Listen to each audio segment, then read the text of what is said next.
Listo. Aquí nos quedamos la clase anterior. Era un ejercicio de tarea y vamos a resolverlo. Lo que queríamos encontrar en este ejercicio era el voltaje que tenemos en las terminales de este condensador. Algo muy importante que se me olvidó comentarles la clase anterior es que este tipo de análisis es la respuesta estable, ¿sí?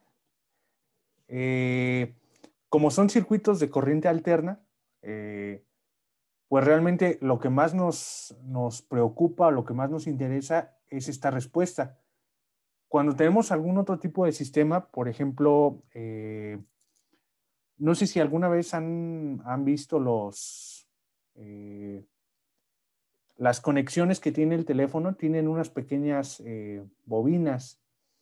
Bueno, resulta que esos circuitos son de corriente directa y lo que más nos interesa en ese tipo de circuitos es la respuesta transitoria, ¿sí? Pero por el momento, pues nos vamos a enfocar en esta parte, en la respuesta estable, ¿va? Entonces, ¿cómo resolvíamos el ejercicio?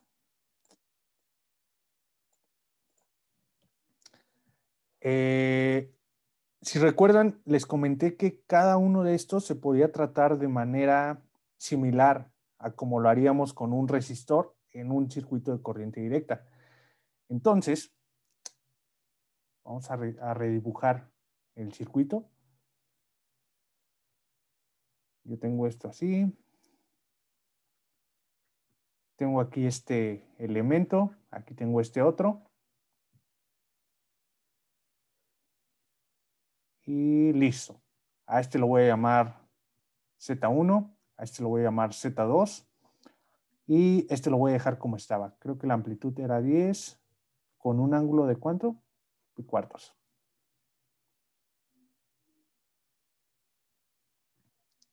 Esa es la respuesta. Ok. Entonces, si ustedes recuerdan de la clase anterior, nosotros tenemos tres dispositivos fundamentales, que es la resistencia o el resistor,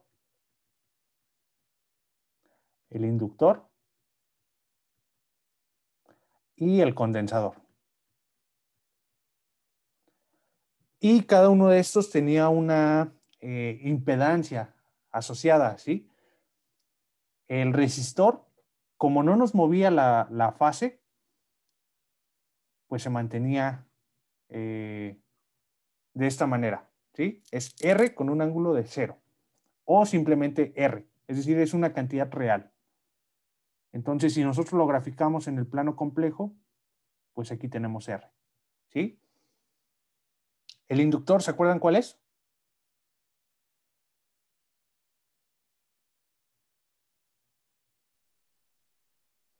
Menos, no, 1/omega c. Es el del condensador, No, ese es el condensador, sí. ¿sí? Ok, El inductor era, no sé. es L omega. LJ omega. Sí, L omega fase 90. Ok, cuando vas a dar la fase, omites la J, porque J te dice que está sobre el eje imaginario, ¿sí? Ok. Por ejemplo, en este caso el condensador, que tenía que era menos J entre omega C, pues tenemos menos J, pero como vamos a dar la fase, simplemente basta con decir la magnitud, que es 1 sobre omega C, y el ángulo, que sería 270 o menos 90. ¿Sí? Entonces, el del inductor está aquí y el del condensador está aquí. ¿Sí? Esta es una cantidad real, esta es imaginaria y esta es imaginaria. ¿Sí? Entonces, dicho esto, pues lo podemos tratar como tratábamos los divisores de voltaje. Vamos a ponerla aquí. Usando un divisor de voltaje. Vamos a buscar el voltaje en este elemento, ¿sí? Entonces tenemos el voltaje en Z2. Aquí es igual. Bueno, de entrada tenemos esta fuente, que sería 10 con ángulo de pi sobre 4, ¿sí? ¿Y cómo encontramos el voltaje aquí? ¿Por qué lo multiplico?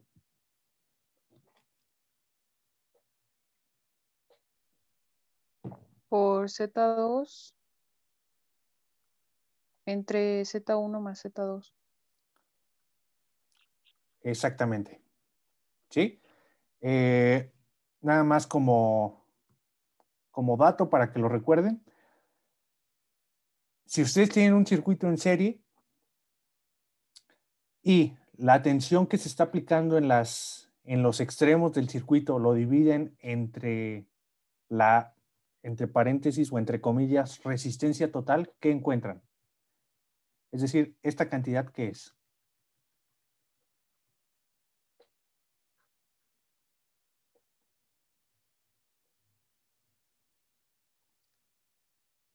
Acuérdense que son como resistencias. Tienen dos resistencias. La resistencia total, pues es la suma de las dos, ¿no? Entonces, si yo divido el voltaje entre la resistencia total, ¿qué encuentro? La La corriente. corriente. La corriente, exactamente. ¿Sí? Esta es la corriente total de todo el circuito. Como es un circuito en serie, pues esta corriente atraviesa cada uno de los elementos, es la misma.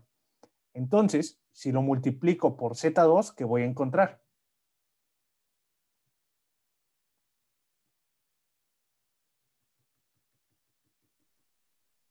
El voltaje. El voltaje, exactamente. Estoy multiplicando corriente por, entre comillas, resistencia. ¿Sí? Eso es el divisor de voltaje. Pero bueno, regresando, aquí vamos a tener 10 con un ángulo de pi sobre 4.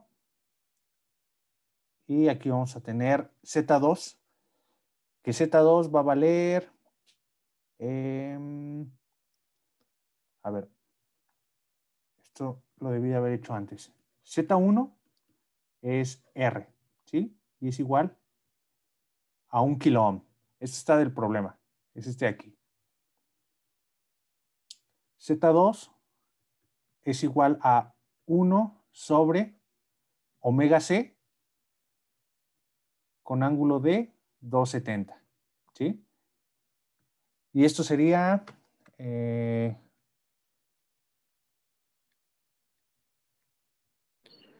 millón, ¿no?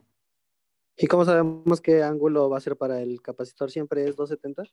Siempre es 270, sí, siempre, Siempre siempre, está siempre. en ese. Ah, ok. Sí, exactamente. De hecho, Para el inductor siempre va a ser 90, 90. Vale, exactamente. gracias.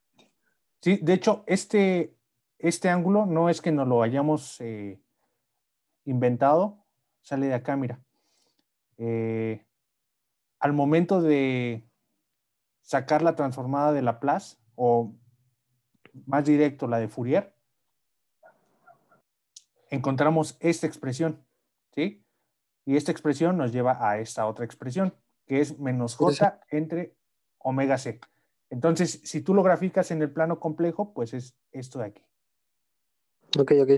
¿sí? Por eso siempre, Sí, siempre, gracias. siempre es el ángulo 270. Vale. Va.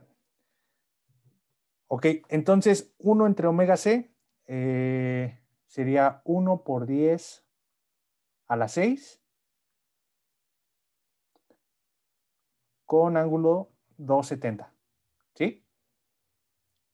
Porque este omega ya dijimos que no lo daba el problema, vale 1, este aquí, y C es 1 microfaradio, ¿va? Bueno, este también, si lo expresamos en la forma rectangular, sería 1 menos 1 por 10 a la 6 J. ¿Va? Entonces, esto nos va a quedar menos 1 por 10 a la 6 J. Y aquí abajo nos va a quedar 1 por 10 a la 3 menos 1 por 10 a la menos 6 J. Algo muy importante que se me pasó comentarles la clase anterior, tanto resistencia como reactancia capacitiva como inductiva, sus unidades son ohms, ¿sí? Entonces, pues este es ohm entre ohm, se cancela, ¿va? Y lo único que tendríamos sería que resolver esta operación. Por eso les comentaba que a lo mejor sería una buena inversión que consiguieran una calculadora que pueda trabajar con números complejos para resolver esto de manera directa. Si no la pueden resolver, la podemos intentar resolver de manera manual. ¿Se acuerdan cómo se resolvían estas operaciones?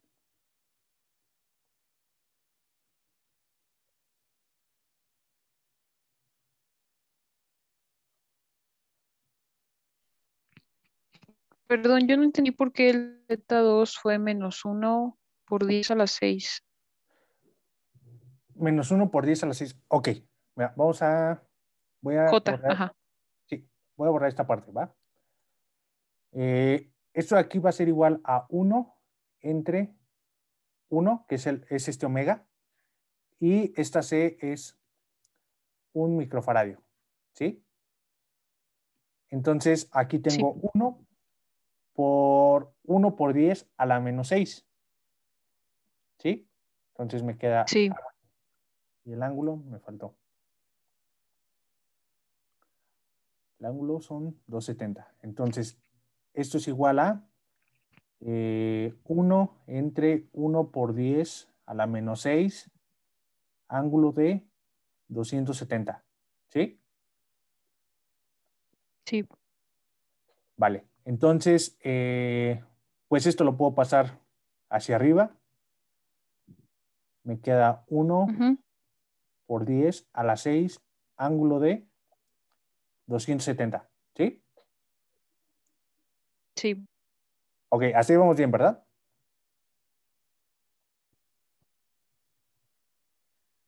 Sí, ¿verdad? sí, Ok, entonces, si nosotros nos vamos al plano complejo, esta magnitud, ¿dónde está? Aquí tenemos 0 grados, ¿sí? Sobre el eje real. Aquí tendríamos 90, aquí tendríamos 180 y aquí tendríamos 270. Entonces, esto está aquí, ¿sí? Sobre el eje imaginario. sí, Entonces, como está sobre el eje imaginario, pues simplemente lo vamos a expresar como 1 Ah, por ya, 10, ya entendí. ¿sí? Ok. Y el Sí, signo es lo que no porque... entendí era porque era el menos, pero es porque está hacia abajo. Sí, Exactamente, exactamente, exactamente. Muy bien. Ok, entonces, gracias. sí, por nada. Entonces, retomando esta parte, ¿se acuerdan cómo resolver esta?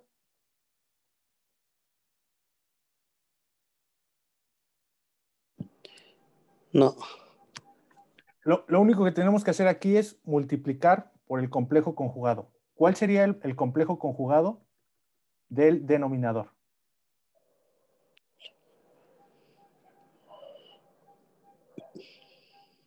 Es 1 por 10 a la 3 más 1 por 1 10, por 10 a la menos 6. exactamente, y lo dividimos entre él mismo. Ajá, sí. ¿Sí? Sí, Ok, y ya está. esta cantidad, pues es un 1, ¿no? Este es un número complejo, dividido entre sí mismo, esto es 1. Sí.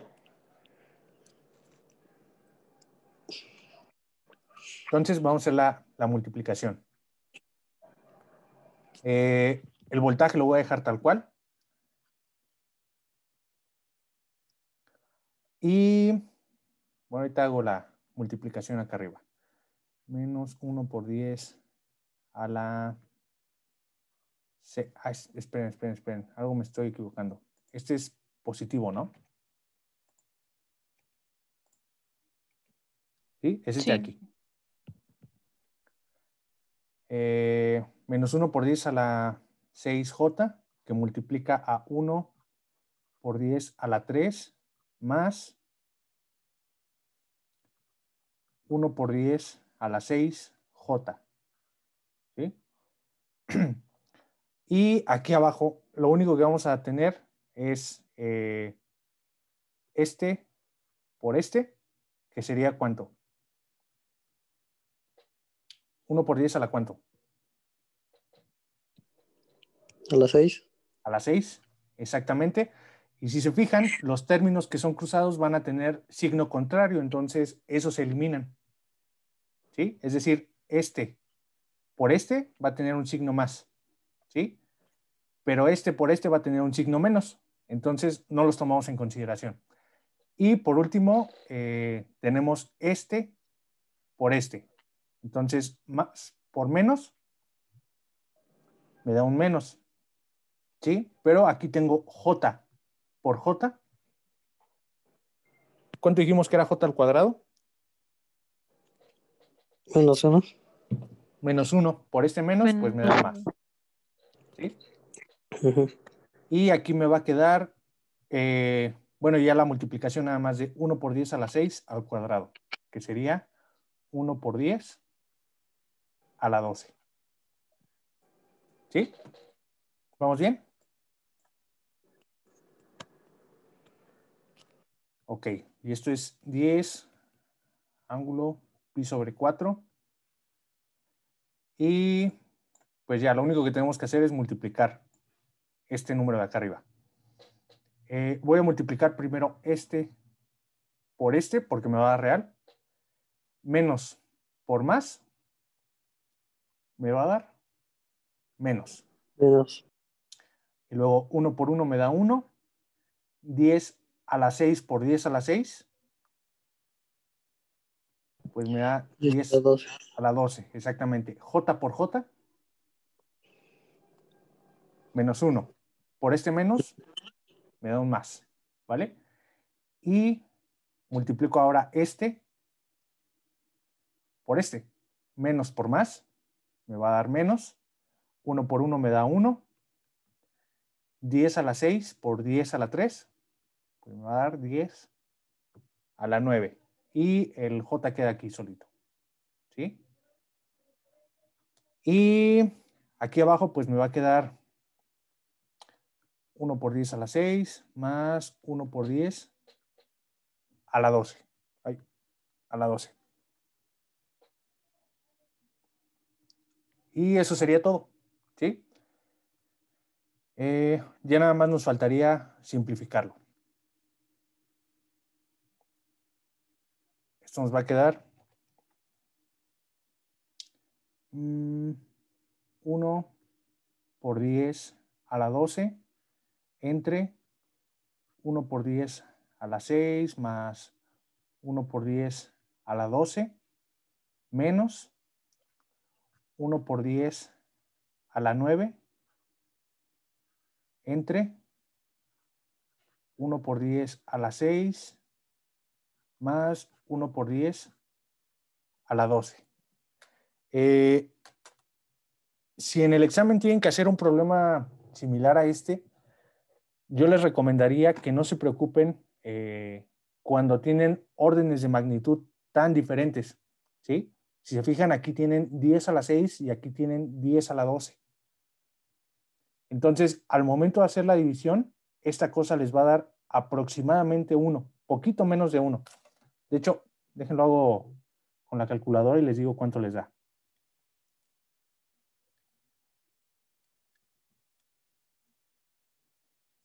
les da 0.999999. ¿Sí? Entonces, no vale la pena que pierdan mucho tiempo en eso cuando pueden aproximarlo. Ojo, esto es para el examen. En alguna otra circunstancia, pues sí valdría la pena que lo tomen en consideración. Entonces, voy a ignorar este y voy a ignorar este. 1 por 10 a la 12 entre 1 por 10 a la 12, me queda 1. ¿Sí? Menos 1 por 10 a la 9 entre 1 por 10 a la 12, menos 1 por 10 a la menos 3, J. ¿Sí vamos bien hasta aquí?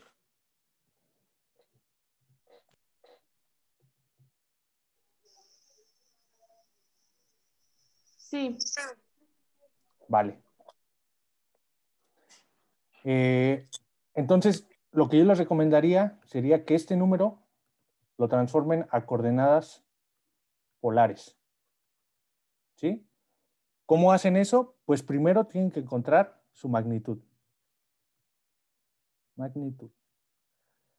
Que sería la raíz cuadrada de la parte real al cuadrado, en este caso sería 1 al cuadrado, más la parte imaginaria al cuadrado, que en este caso sería menos 1 por 10 a la menos 3 al cuadrado. ¿Sí? ¿Cuánto les da eso?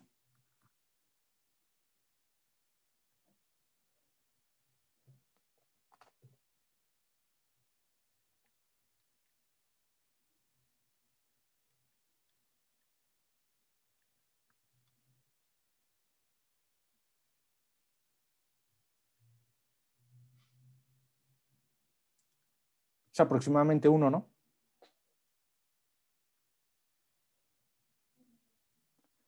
Y faltaría calcular el ángulo. ¿Cómo lo calculamos? Con la tangente inversa. Tangente inversa De la de... parte imaginaria sobre la real. Exactamente. Menos 1 por 10 a la menos 3 entre 1. ¿Sí?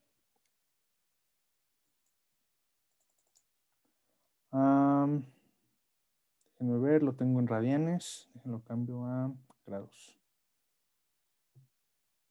Entonces, tangente de menos 1 por 10 a la menos 3. Esto es menos 0.5729. ¿Sí? Entonces esto es 10 con un ángulo de pi sobre 4 que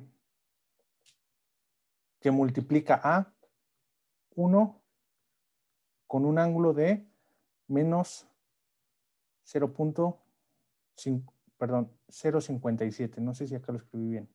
No, aquí me falta un 0. ¿Sí?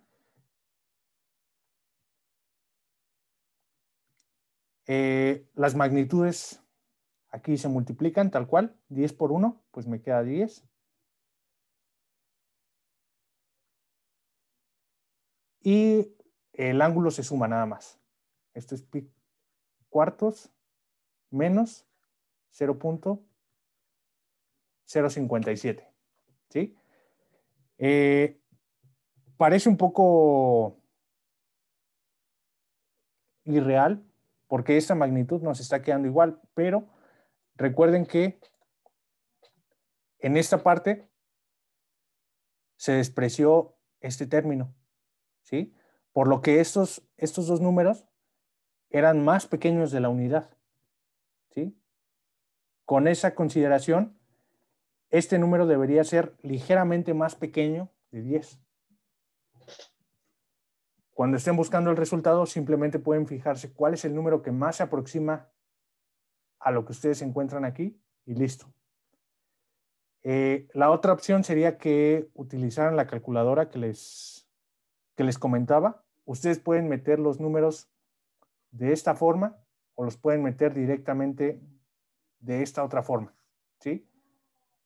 Y el problema hubiera quedado resuelto desde aquí, de manera directa.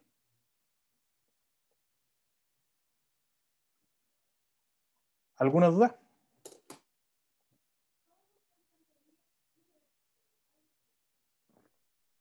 No, Ok, ok. Disculpa, Sí, dime. ¿salió 0.57 menos 0.057? Sí. ¿A ti te dio otro resultado? 0.57, pero ahorita checo a ver qué pasó. Sí, sí. A ver, mira. Es la tangente inversa de menos 1 por 10 a la menos 3 entre 1. Sí, ¿qué crees que es lo que me da?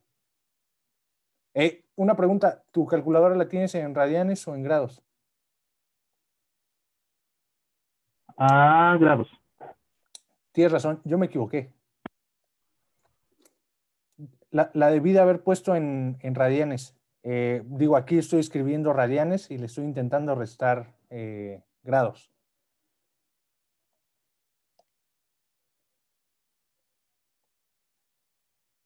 Un segundo nada más.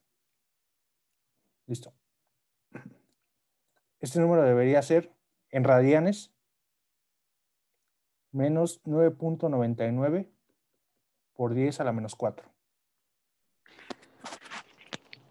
Sí, porque así ya coincide con lo que nos dijiste, ¿no? Que debería ser un número que más se aproxime, ¿no? Sí, exactamente. Exactamente. Ok. ¿Para qué es útil esto?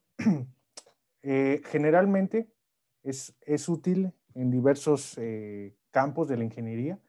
Por ejemplo, cuando ustedes tienen conectado un motor, supongo que aquí tienen su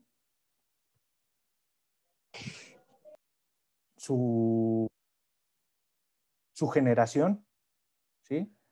Y tienen conectado un motor, ¿sí? Resulta que los motores, al igual que todos los inductores, necesitan cierta energía para poder crear un campo magnético, ¿vale? Entonces, esta energía está fluctuando entre la fuente, es decir, la fuente la entrega para generar el campo magnético y al momento que se destruye ese campo, el motor regresa esa energía, ¿sí? Eso hace que nosotros consumamos más energía de la que realmente estamos necesitando para el trabajo mecánico que está realizando el motor. Entonces, una alternativa es, si recuerdan, los inductores van para acá. Una alternativa es colocar una carga que sea opuesta a esta del inductor. ¿Qué colocarían? Un capacitor. Un capacitor, exactamente. ¿Sí? Son los famosísimos bancos de capacitores. Ujú. Ustedes colocan un capacitor aquí y la energía requerida para generar esos campos magnéticos, en lugar de ser demandados directamente a la fuente, son demandados al banco de capacitores. Entonces, ese intercambio se está realizando aquí. ¿Sí? Eso es lo que hay también en los variadores, ¿no? Me parece. En los variadores. No, Pero no sé si sea la misma función que cumplen. no, el variador tiene una función específica. De hecho, el variador, si recuerdan sus clases de potencia, no es otra cosa más que un inversor. ¿Sí? Voy a dibujar ahorita nada más el caso monofásico. Ujú. Son interruptores que están switchando de una manera específica para generar en esos terminales una señal trifásica. Pero la ventaja que tienen estas señales trifásicas es que ustedes pueden modificar la frecuencia a las cuales están conmutando. Es decir, si quieren tener un arranque que sea muy lento, pues la frecuencia puede ser baja, ¿sí? Y conforme van agarrando las revoluciones, van ganando inercia, pues esta frecuencia puede ir para arriba, ¿sí? Pero no estoy muy seguro. Creo que a pesar de tener el variador de velocidad, el motor sigue demandando a la red esta energía que se llama energía reactiva, ¿no? Potencia reactiva.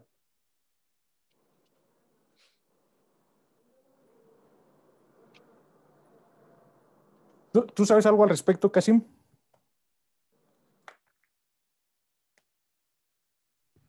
Sí, o sea, a pesar de variadores, siempre se va a demandar eso, ¿no? Pero los variadores creo que lo que nos va a ayudar es qué tan agresivo la carga demanda esa energía, ¿no? Esa es la reactiva, ¿no? O sea, lo va a demandar lo mismo, va a ir suave, suave, suave, pero al final va a llegar a demandar exactamente igual. Y sin variadores va a ir directamente a demandar la misma energía, o sea, de manera muy, muy, muy brusca, ¿no? Pero de que demanda lo mismo demanda lo mismo. Sí, Ok, ok. sí, ok. También hay que tener cuidado con esta parte de los variadores, porque el motor deja de comportarse como una carga lineal, ¿sí? Es decir, un modelo muy básico para un motor, pues simplemente una resistencia, ¿no? Y un inductor. Pero al Sí. momento de meter esta parte de electrónica de potencia, pues esto deja de ser, ya no lo pueden modelar de esta manera, ¿sí? Entonces empiezan a tener problemas, por ejemplo, de armónicos, y es complicado colocar este tipo de soluciones. Pero bueno, ya platicaremos a detalle más adelante de ello.